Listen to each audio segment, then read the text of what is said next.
Greetings from sunny Dublin. I'm very sorry that I cannot be with you there in person this afternoon, but unfortunately circumstances dictate otherwise. I would like first to thank Professor Stefan van Erp for his kindness with this video presentation, along with the research unit Systematic Theology and the Study of Religion, for the kind invitation to me to address you today regarding the early years of the Faculty of Theology's programs in English, and some of the renowned professors whom I had the privilege to encounter during my formative years here in Leuven, from the beginning of the program in 1969 to the mid-1980s. I have entitled my lecture Remembrance and Imagination to indicate that this 50th anniversary offers us an opportunity to remember with gratitude, first and foremost, those inspired individuals, especially Professor Franz Nehring, the Dean, and Moritz Sabe, the Academic Secretary, whose imagination and vision then were instrumental in creating this international program which has benefited so many of us. And secondly, in remembering the innovative theological traditions of some of the founding generations, we may reimagine and develop their insights anew today. I hope myself to be attentive in my own conclusion. For myself, the afternoon of the 19th of September 1969 was an auspicious day, for it was on that day that I first arrived in Leuven as an aspiring student in the faculty's new program in English. I had learned of the program's inauguration quite by chance when picking up a days old copy of the Irish Times in college. I read an article by the educational correspondent announcing the new theology program. Aware of the high esteem which Leuven is held throughout the world, and having graduated in philosophy and completed 2 years theology, I decided to seek admission to the new program, and to my delight I was accepted into a third year STB MA program. So, arriving in Leuven that afternoon at 3:30 on Friday the 19th of September 1969, I took the bus from the train station in Leuven to the Haverly, the home of the then Dean, Professor Nehring, who, as luck would have it, was not at home. So, after quickly rummaging through some faculty letters I had in my cases, I eventually found the address of the Secretariat, St. Michaelstraat. So I jumped on the next bus heading into town, and luckily enough I spotted the street name from the bus, got off and presented myself at the door of the Secretariat to be ushered in by the then concierge Walter. He introduced me to the the administrative secretary, Karl Diverters, who arranged temporary accommodation for me in the Holy Spirit College. After a few fruitless days searching for rooms in Leuven, I learned through a doctorate student in theology who was staying in the Holy Spirit College that there had been a cancellation in Paul's College, and knowing that I was looking for a room, he had set up an appointment for me with the new director, Bert Lysens, and the then president, Moritz Sabe. Little did I realize then how fortuitous this encounter would be.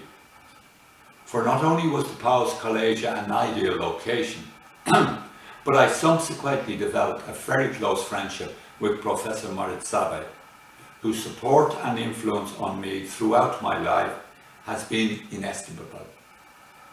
Professor Sabe, to whom the Theology Library is dedicated, was not only a renowned Johannine scholar, but a truly Renaissance person. He had a very He had a very amiable personality and was the most cultivated and cultured person I have ever met. To be a close friend of his was to observe something of his cultural sensibility and refinement. I remember him with immense gratitude and fondness. During the first week of October 1969, the student body, a truly international group, which I now learn to be 77 students, was convened in actually the Maria Theresia there, and we went as a group for registration to the Aula. The faculty was alive with the spirit of Vatican II, and the new student body was brimming with the same enthusiastic spirit. Being new to the faculty, we spontaneously formed a very cohesive group in which I quickly felt at home. The academic years then, 1969 to 70. The first baccalaureate course which I wish to recall is one I took in the philosophy of religion with Professor Franz van Sienen. Through him, I was first introduced to the thought of Paul Ricoeur and the importance of myth and symbols as carriers of meaning. What remains from me from that course is that symbols give, and what they give rise to thought. This, of course, entails a process of interpretation which opens up the whole area of hermeneutics. However, the person and theologian who really stood out for me during that first year was Professor Pete Franson, whose unique approach to the theology of grace I shall speak about presently. I subsequently became good friends with Professor Franson, who always addressed me as old sinner. I took this to be a term of endearment, but he was very perceptive, and probably he knew something more about me than I did about myself. I have fond memories of a number of evenings I spent in his company, enjoying some excellent food, wine, and brilliant conversation. Professor Pete Franson, 1913 to 1983. Professor Franson was born in Flanders. He became a Jesuit and was a graduate of philosophy and theology from the University here of Leuven. He obtained his doctorate in theology at the Gregorian in 1947 and joined as the theology program here as Professor of Fundamental Theology on its inauguration and lectured in the area of ecclesiology, grace and sacramentology, the hermeneutics of the councils, and in contrast to the handbooks of theology of the time, Francis' hermeneutical principles focused attention on the linguistics and historicity of conciliar decrees, and so their openness to further interpretation in dialogue with the sensus fidei. It must be said that this historical approach permeated all areas of the faculty and was and still is a major feature of Leuven, the Leuven method, with its emphasis on the return to the primary sources and the use of the historical critical method. As a third-year baccalaureate student, I attended Professor Francis' courses on the theology of grace and sacramentology. His book, The New Life of Grace, had just been published and renewed the whole theology of grace at the time. It moved beyond the traditional approach and sought to express the mystery of grace in interpersonal communal terms. It was Franson's familiarity with the mystical tradition which led him to develop a very different theological model to that of the traditional handbooks.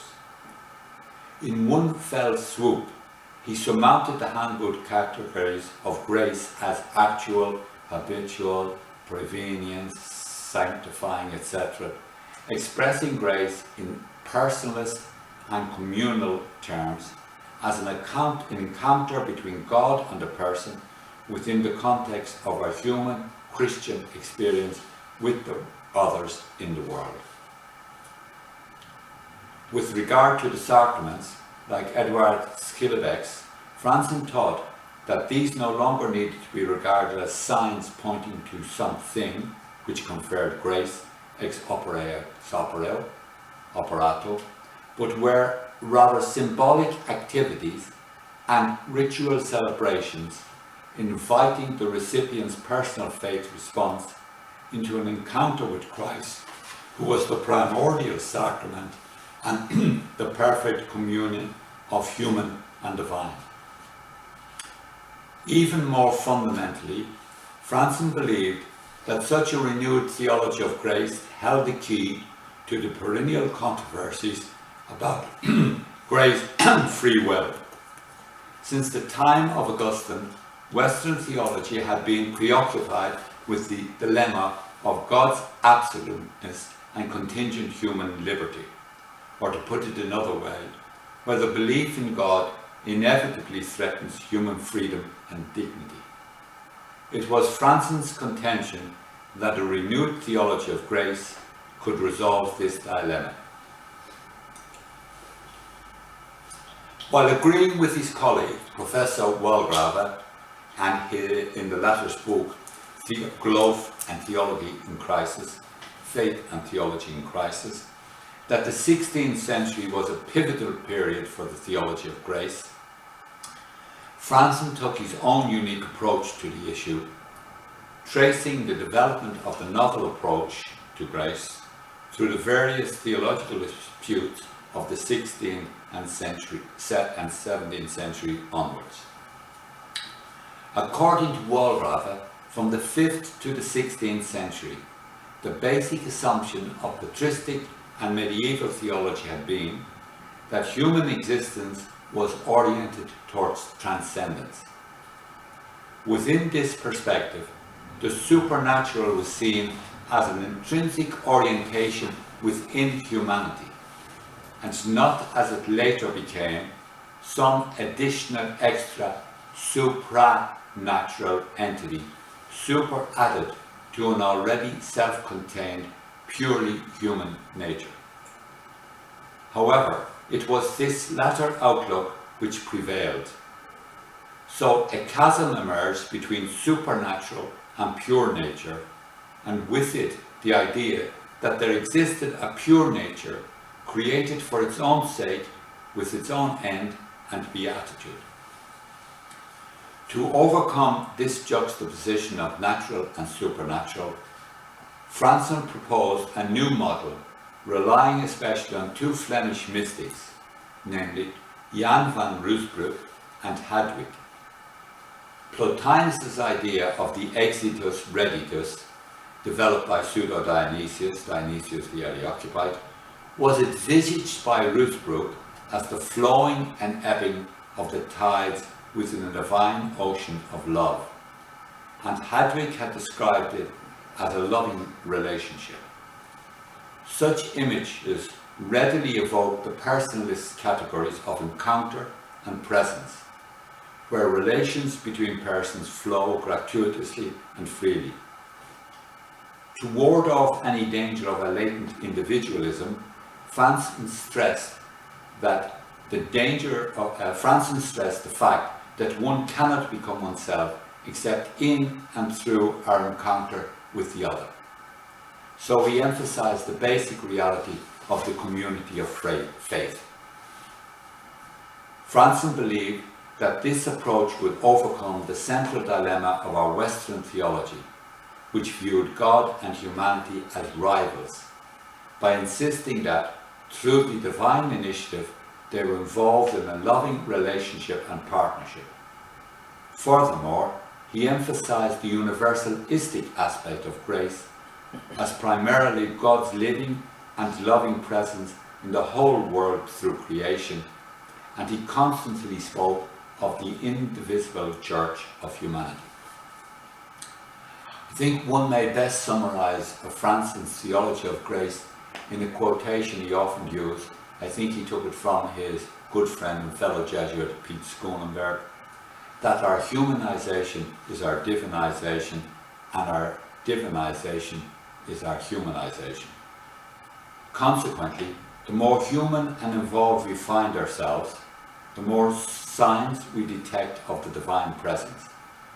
This, according to Franzen, is only true theology of secularization, and true secularization is true mysticism. This is the paradox of Christianity. Stop. Now moved on to the licentiate and doctorandus years of 1970-73. From this period, I especially remember Professor Anton Vergote and his lectures in the philosophy and psychology of religion. I attended all Vergote's courses in the theology faculty's English program, and later spent a postdoctoral year in the psychology of religion section of the psychology department. After completing his doctorate in theology and a doctorate in philosophy here in Leuven, Vergote spent 4 years, 54 to 58, in Paris, specializing in psychoanalysis before returning to Leuven. While in Paris, he became convinced that the Freudian psychoanalytical perspective afforded a more profitable avenue to exploring religious psychology than the Jungian approach, which he deemed to be a modern form of Gnosticism. Vergote, like Franzen and Walgrave, was deeply steeped in the mystics. During this period also I attended a fascinating course in the philosophy of religion delivered by a very impressive Flemish philosopher, a guest professor to the faculty, who had completed his doctorate here in Leuven, namely Professor Louis Dupré, then of Georgetown and subsequently of Yale University. According to Dupré, Christianity was losing its formative role within Western society. So, with the absence of God in society, religiosity had to be sought in interiority. But like Franzen, Vergote and Walgrave, Dupré believed that interiority did not mean isolation from community or the contemporary world, as many mystics were the most involved of people. Hence he stressed the importance of understanding and studying the mystics. His course laid great emphasis also on the important role of symbols and myths in religion. A further important influence was another great guest professor from the Netherlands, Professor Herman Berger of Tilburg, from whom we received a thorough grounding in the history of hermeneutics. The insights from his course have remained with me ever since. I now come to our own Professor Benjamin Willard, Professor of Special Dogmatic Theology. I appreciated him greatly and enjoyed many interesting and challenging conversations with him, often in Paul's College, where he came for supper most evenings. He obtained his doctorate in Leuven, and after this he returned to teach dogma in the major seminary in Brugge, before returning to Leuven in '69 as Professor of Special Dogmatic Theology. Willard was an eclectic thinker who rightly believed that questions are more important than answers. For him, a question initiated a quest. So his lectures charted a most intriguing course of discovery, illuminated by his voluminous readings and conversations. During his lectures, Willard, with his head slightly inclined to one side and smiling, pondered the various alternative aspects of every question, with each possible answer beckoning new, often unforeseen vistas of investigation. When leaving his lectures, our heads were in a spin, in a wheel of wonderment, in fact, inspired by his penetrating, inquiring mind. The stream of Willard's thoughts flowed in all directions. However, I'm afraid this did not lead to a systematic presentation, but his probing questioning was infectious and made up for this. It is to be regretted, however, that he did not leave more published works behind. For many, however, the most impressive and influential person in foundational systematic theology was Professor Magister Jan H. Walraven, 1911 to 1986, who became a very close personal friend of mine and my mentor. Born in Flanders in 1911, he entered the Dominicans and pursued higher studies there and here at Leuven. If my memory serves me correctly, he told me that he was too young when he finished secondary school to enter the Dominicans immediately, so he had to wait a year, during which time he spent reading all of Newman's works in English. It comes as no surprise then that he obtained his doctorate in theology on Cardinal Newman's theory on the development of Christian doctrine in 1942. It was later published in French and also in English as Newman the Theologian in 1960. In 1945, Walraven founded the monthly review KU Leuven, in which he wrote numerous articles under the pseudonym Humanus. A brave act, I think, at the time of the controversies over Nouvelle Theologie. The pseudonym Humanus signified his intention, namely, to integrate the two poles of Christianity and humanism within contemporary culture. Working with the creative tension between polarities was a feature of all Walraven's thinking. Extensive research on the Spanish philosopher Ortega y Gasset resulted in a book, De Wijsbegeerte van Ortega y Gasset, in 1958, later published in Spanish. In it he shows how Newman's theory of doctrinal development and Ortega's notion of historicity complement each other, and how similar and close are Newman's notions of first principles and Ortega's creencia, the basic assumptions which ground the climate of opinion of an age. Throughout his life and work, Walraven sought to discover the connection between different thinkers and systems of thought, and to see how these might complement each other. The 60s witnessed the publications of a number of his books, for example, Person and Society 1965, and what some regard as his finest work, Geloof en Theologie in Crisis, Faith and Theology in Crisis, 1966. In 1972 came Unfolding Revelation, The Nature of Doctrinal Development, published in Theological Sources and regarded as a theological classic. As mentioned earlier, the thesis of Geloof and Theology is that with modernity, a rupture occurred in human self-understanding from the medieval God-centered transcendentalism to the subject-centered immanentism of the modern age. The first part of the book presents the problem as a crisis of historical understanding. Part 2 traces the origin of the modern spirit to the rise of humanism at the Renaissance and the subsequent separation of natural and supernatural and the two-story theory which developed thereafter.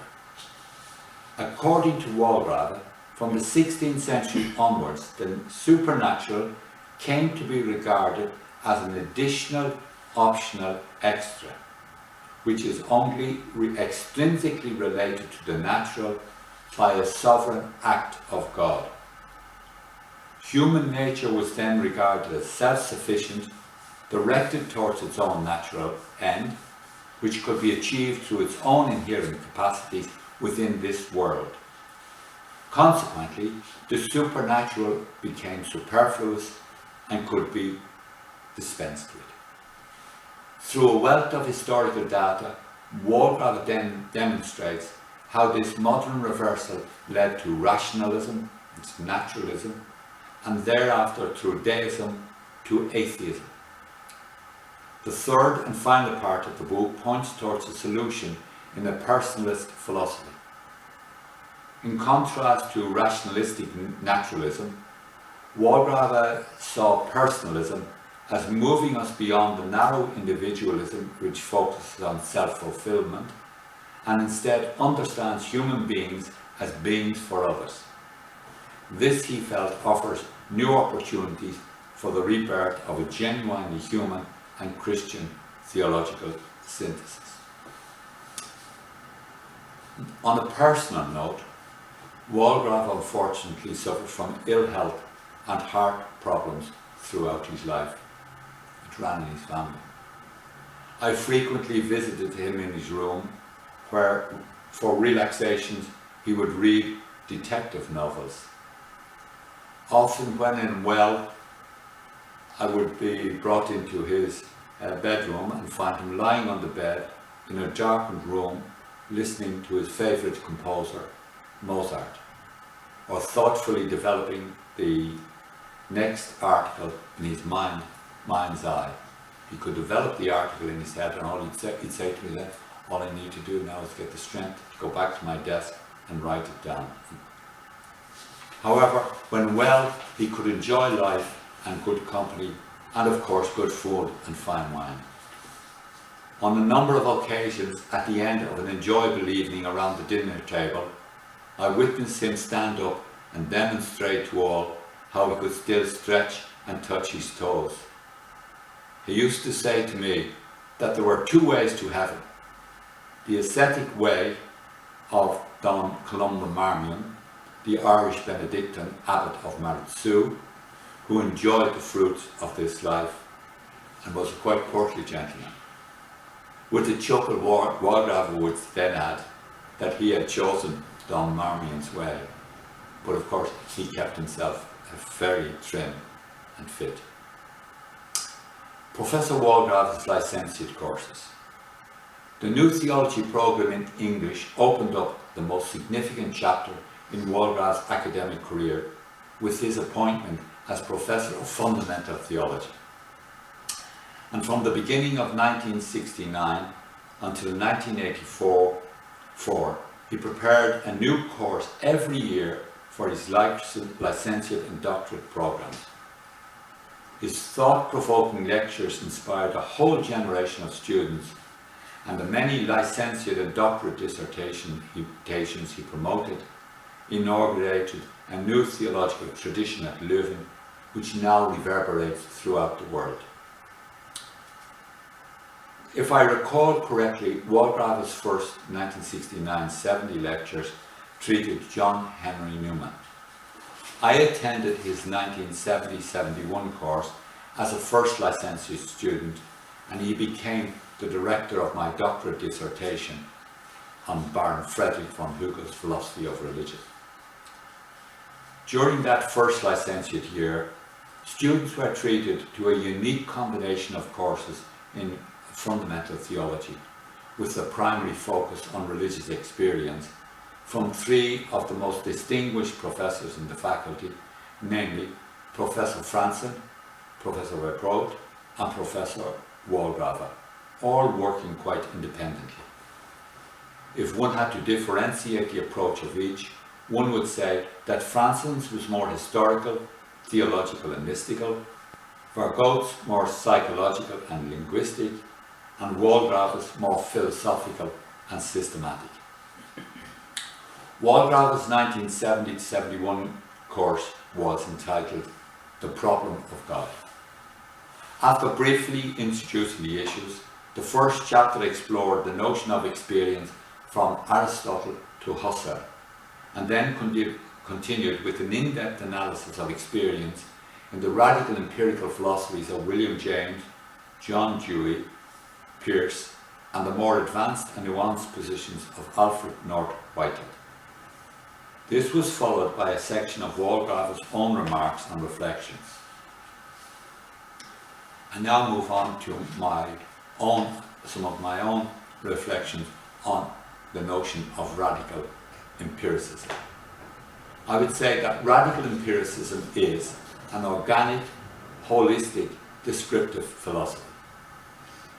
It contends that we encounter reality, the world and others concretely and immediately within the flow of our lived experience, as a somewhat obscure, undifferentiated, inchoate whole which is in constant process. While we may speak of experience as having a polar structure of subject, object, knower and known, these are correlative terms depending on their functions within the stream of experience. The self-same set of associations taken in one system of connections may be the knower or the subject, in another the known or the object. In its raw immediacy, experience consists of interconnected and mutually penetrating sense data with emotional, cognitional, volitional and cognitive overtones, forming a living, dynamic, organic whole. In fact, to a large extent, the emotional and volitional determine the course of the cognitional. And the cognitional dimension within experience acts reflexively as a clarifying and synthesizing function within the total process. However, while clarifying experience, reflection never totally comprehends the richness and variety of the organic whole. And so the process moves on continuously, also with the assimilation and integration of a constant influx of new data, engendering novelty and creativity within the organism indefinitely. We begin then with our lived experience. Next comes our first-hand, spontaneous, symbolic, evocative expression. The results engendered here and conveyed in symbols are primary. Thereafter, we have the clarifying, reflective, cognitive function and process of conceptualization, which restates the essential kernel of the symbolic expression discursively. This is truth at a second remove, often seen as propositional truth and in theology as doctrinal truth. This is important for the clarification, consolidation and communication of certain essential aspects of the experience. But while originating from experience and elucidating it, conceptualizations as such are abstractions and should always refer back to experience and not take on a distinct existence on their own. Separated from their source, they descend into ossified static abstractions, no longer translucent of reality. Even more tragically, they degenerated into lifeless, meaningless cliches or slogans or soundbites. I return now to Walgrave. After describing a somewhat similar notion of experience from James, Dewey and Whitehead especially, Walgrave proceeded in the second chapter to religious experience, which he explored in Rudolf Otto's The Idea of the Holy, William James's Variety of Religious Experience, John Dewey, A Common Faith, before offering us an in-depth survey of Whitehead's thought from his magnum opus Process and Reality, and his other book, A Religion in the Making, and his essay on immortality. The third and final chapter of the year-long course gave us a 50-page A4 printed edition of Walgrave's own reflections on religious experience and an examination of the question of verification. The following academic year, 1971 to 72, Walgrave offered us the second part of this course under the same title, The Problem of God, in which he treated such questions as the rational proof for the existence of God, the relation between God and the world, the nature of religious language, and the relations between the God of the philosophers and the God of the Bible. His subsequent 1972-73 course was entitled The Problem of Dogma. This was a classic course of some 223 typed pages. And so he continued each year. One of those years he gave us a course on Maurice Blondel and his method of immanence. Here he contended that Blondel's thesis in L'Action, 1893, was a restatement of St. Thomas's traditional teaching on natural desire. Later in the academic year 1977-78, he returned to religious experience, revisiting William James in part 1 before treating Henri Bergson in part 2. And so he continued each year. Unfortunately, none of these courses, so meticulously prepared and typed up by the note service of the American College, were ever edited for publication, though I began the project with his approval. It was only while preparing these lectures for this address that I fully realized how fortunate we were during these years to have been introduced by Walgrave to so many original, seminal thinkers of the 20th century. I hope to elaborate and develop their ideas further in the final section of my conclusion. In the year of his official retirement, 1981, the spring edition of Leuven Studies dedicated a special issue to him with contributions from a number of his former doctorate protégés, including myself. The following year, in 1982, I was privileged, together with George de Schrever, to co-edit a Festschrift of Walgrave's selected writings on St. Thomas Aquinas, Fundamental Theology, and Newman in the Bibliothèque Ephemeridum on the occasion of him becoming emeritus. As the preface states, the breadth and depth of Professor Walgrave's theological reflections is evidenced by the extensive Bibliographica Academica included in this volume, some 448 publications, and Walgrave continued publishing until his death in 1986.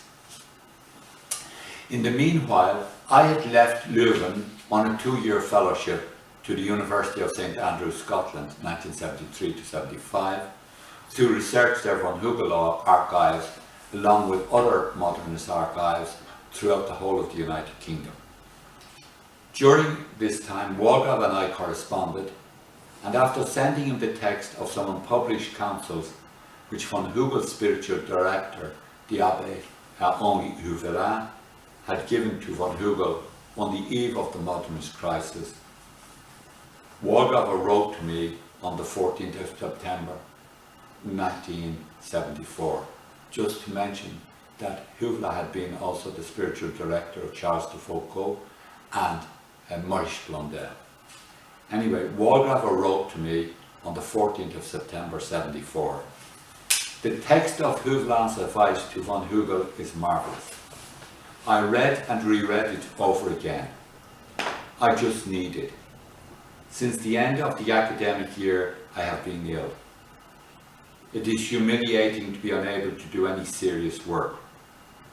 What Huvelin said about suffering gives me consolation and courage.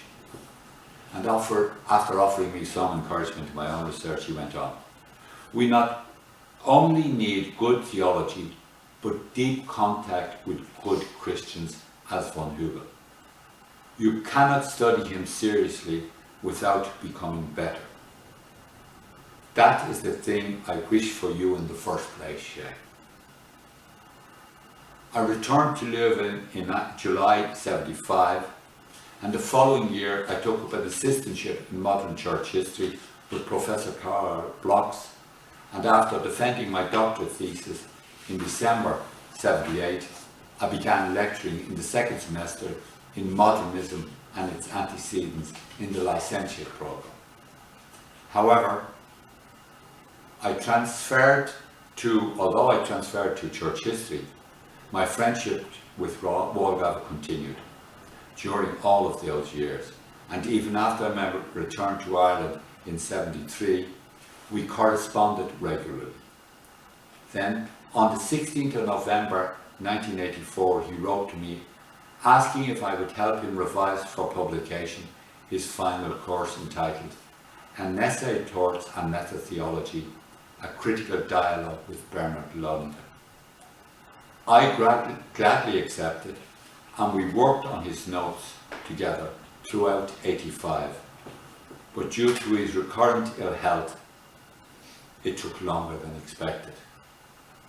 However, in his final letter to me, dated the 1st of September 1986, he sent his version of the complete revised text and wrote, "Here I send you the text of meta-theology with the notes." And with his usual humility, he added, "I hope it is okay."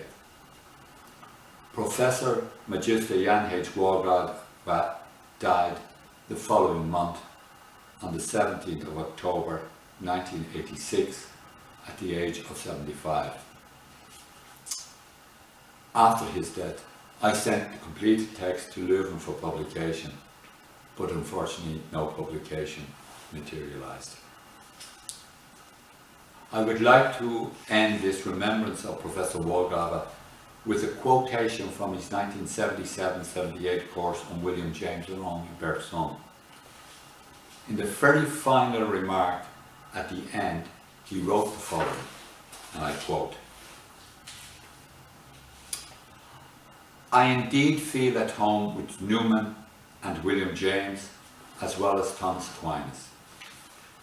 Their language and procedures are very different indeed, but the exclusiveness which leads to irreconcilable opposition is rather due to a kind of mental fixation on one definite stance or method." I think here he's speaking about Jacques Maritain's critique of Bergson. "As we can only take in the beauty of a statue by walking round it and considering it in all its details from different sides. So, as I see it, one can only approach the truth by allowing different points of view and methods. Truth can never be embraced in its fullness within the limits of a closed conceptual framework. James and Bergson have convincingly shown that this is impossible. A cohabitation of various systematic projects, each of them recognized in its conceptual relativity and inadequateness, but all of them recognized as converging towards a fuller insight into the truth and standing under the correction of each other, seems to me to define the best attitude justified by the nature and actual working of the human mind. I now move on to my conclusion, and the first section I've entitled Remembrance. It is now generally accepted that the radical change in human self-understanding occurred in the West with the rise of humanism at the time of the Renaissance. This was further augmented by the Enlightenment and the scientific revolution, when reason and the laws of nature became the currency of a new age. Subsequently, the French Revolution implemented these principles into a new religion of humanity, with its creed of progress and human perfectibility. Feeling under siege from liberalism, Rome became fixated on defending the status quo and the institution's power structure, while turning its back on modernity and becoming entrenched in a defensive, fortress, even ghetto mentality. Its persistent failure to respond creatively to the challenges of modernity led to a deep fissure between the church, religion, and modern society. Without effective spiritual leadership after the suppression of the mystical element, this vacuum was filled by successive human reconstructions of purely secular paradises and diverse models of utopia, offering substitute frames of immanent meaning and fulfillment for the loss of existential meaning which earlier Christianity had afforded.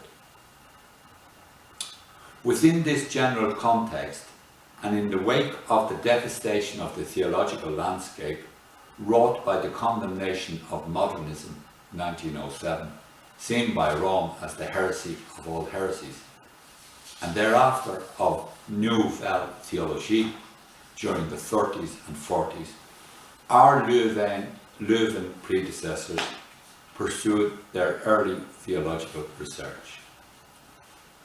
Even before Vatican II, they had already embarked on a theological renewal through a dialogue with the contemporary world and a recovery of the mystical tradition suppressed since what Henri Bremont marked or dubbed the rout of the mystics in 1699.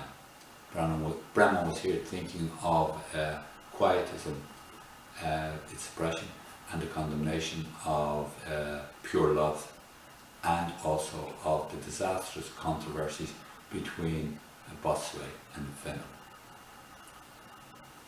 Like Pete Franson, however, our predecessors believed, so long as they remained faithful to the mystical tradition, their acceptance of humanism could be counterbalanced by the vitality of their spirituality. While their inclusive Christian humanism, expressed in interpersonal communal terms, offered a timely response to the theological challenges of their time, I think that within an organic, systemic perspective, we can go even further with this inclusivity today. For not just humanity, but everything in nature, indeed in the cosmos, forms part of a living, dynamic, self-organizing ecosystem. So, while acknowledging our predecessors' achievements, in our attempt to advance their insights, we suggest moving to a more holistic, relational or systemic model as an alternative means for articulating the perennial question of the relatedness between life in the world with its own value and meaning, and the inherent desire within humanity to transcend mere transience. This is the fundamental question which needs to be constantly explored and reinterpreted under the changing conditions and scientific advances of each new age. Final section, imagination. In an effort to attain clarity and distinctness, and for the sake of practicality, the intellect is prone to spatialize the flow of experience.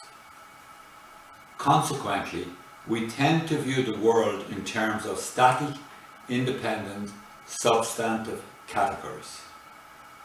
Traditional philosophy has proceeded on the assumption that substances alone are real and exist in themselves, and need nothing else to exist. For Descartes, for example, there are three subjects: matter, mind, and God. In fact, God, following his definition, is the only true substance. Like Cartesian philosophy, classical Newtonian physics also saw nature as comprised of separate, isolated elements, arranged by means of causal laws.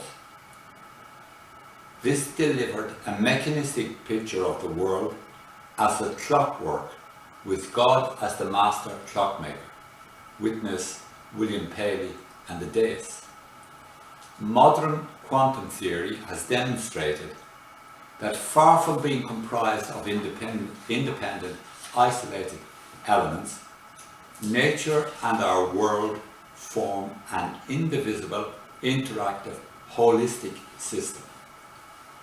However, remaining within the Cartesian mindset, Western philosophy has continued to emphasize the idea of separate independent substances, along with the superiority of universal abstract concepts over particular concrete experience, the deductive method over the inductive, immutability, fixed truth and stability over change, essence over existence, and being over becoming.